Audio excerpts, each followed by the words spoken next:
Tērā te heitara ka tino raru ngā pakihi Māori i te mate uru tā coronavirus e horapa haere nei ki te whenua o Haina. Koe rā tā tētahi mātanga pakihi Māori. Ko rā huitia e Haina te hokotanga o ngā rawa no Aotearoa nei pēnei i ngā kaimoana mo tēnei wā. Anei rā te pūrongo a Erewera Rerekura. Ka noo tonu ki te kāinga ko ngā ua I wakaritia mō Haina. They've stopped. Effectively, they've just stopped buying.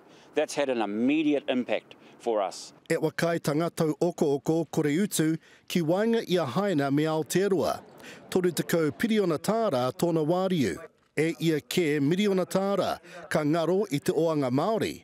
Kei te whai whakaro te ea mana o te taumata a Chris Karamia Inslee I ngā whakatūpatotanga a Haina. Our biggest trading partner has this problem with the coronavirus that's spreading around the world. I can only endorse the measures that the Chinese government have taken so far to try to manage the virus within China. A ei tāna me tūpato oki Aotearoa. The prospect of these viruses spreading from somewhere like China to the rest of the world, including New Zealand, is becoming very, very high.